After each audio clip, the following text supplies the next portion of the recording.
اب اگر ہم بات کرتے ہیں اعلیٰ حضرت کے بیانات کی، تو اعلیٰ حضرت کو جو زبان و کلام و بیان پر جو قدرت حاصل تھی وہ کسی ایک زبان کے ساتھ خاص نہیں، عربی ہو یا اردو، فارسی ہو یا ہندی، کوئی بھی زبان ہے، جس زبان کو آپ ذریعہ اظہار بنا لیں اس زبان کے تمام الفاظ میرے امام کے بے پایاں حافظے میں مستحضر ہو جاتے، اور آپ موقع اور محل کے اعتبار سے جس لفظ کو موضوع سمجھتے اس لفظ کو وہاں پر اس دلکش انداز کے ساتھ لاتے کہ خوش گفتاری کا حق ادا کر دیا کرتے تھے۔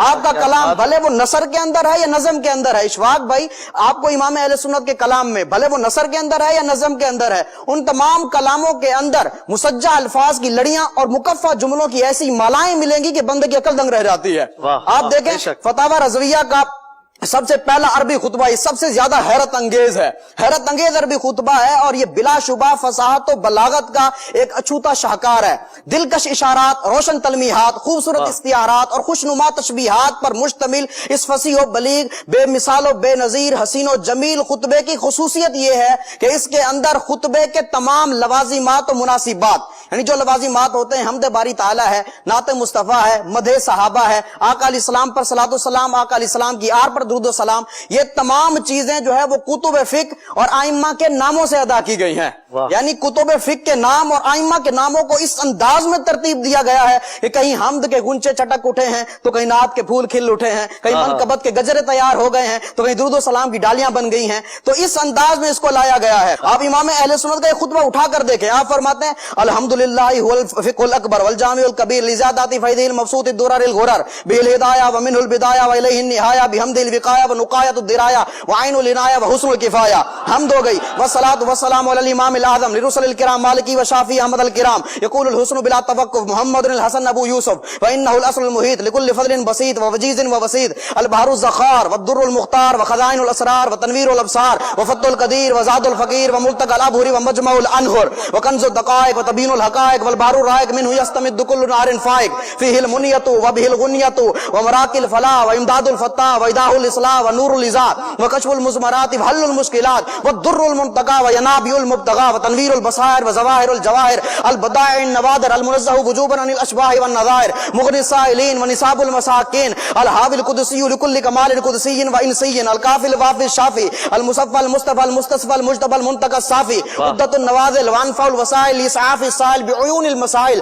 وعمدۃ الاواخر وخلاصۃ الاوائل وعلى آلہ وصحبہ واہلہ وحزبہ مصابیح الدجى ومفاتیح الہدى لا سیما الشیخین الصاحبین اللاخذین من الشریعۃ والحقیقۃ بکلا الطرفین والخطنین الکریمین وکل منہما نور العین ومجمع البحرین وعلى مجتہد ملتہ وائمۃ امتہ خصوصا الارکان الاربعۃ والانوار اللامعۃ وابنہ الاکرم الغوث الاعظم بخیرۃ الاولیاء وتوفۃ الفقہاء وجامع الفصولین وفصول الحقائق والشرع المہذب بکل زین وعلینا معہم وبہم ولہم یا ارحم الراحمین آمین آمین والحمدللہ رب العالمین۔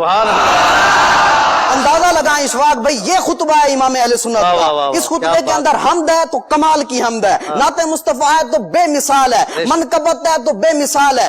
اس خطبے کی ساری خصوصیات گنوانے جاؤں تو وقت کے دامن میں اتنی وسعت نہیں ہے کہ ان کو گنوایا جائے، لیکن ایک خصوصیت اس کی ایسی ہے کہ جو کمال کی خصوصیت ہے، اس کے اندر 90 چیزوں کے نام مذکور ہیں، 80 کتابوں کے نام، 7 اعلام کے اسماء، 3 فقہی اصطلاحات۔ کمال یہ ہے کہ 90 چیزیں مذکور ہیں، کمال در کمال یہ ہے کہ وہ 90 چیزیں اتنی لطافت اور خوبی کے ساتھ مذکور ہیں کہ جن پہ فصاحت بھی ناز کرتی ہے، بلاغت بھی جھوم جھوم اٹھتی ہے۔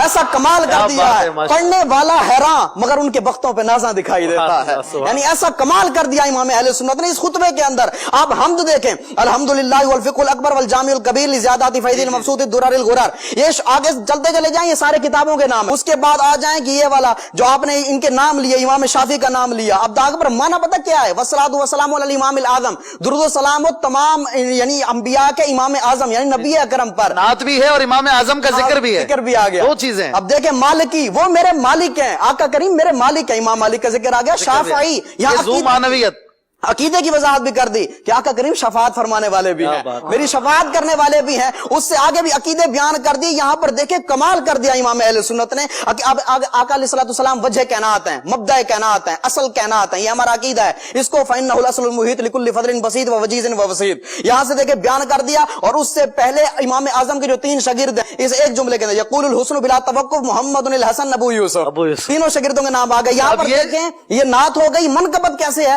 منقبت پہ کمال کر دیا. وہ اس طرح دیکھیں کہ جس مسئلے کے اندر امام اعظم اور امام یوسف جو ہے, امام ابو یوسف, وہ متفق ہو جائیں تو ان کو فقہا شیخین کہتے ہیں. ٹھیک ہے. اب دیکھیں امام محمد اور امام اعظم کسی مسئلے میں متفق ہو جائیں تو ان کو فقہا طرفین کہتے ہیں.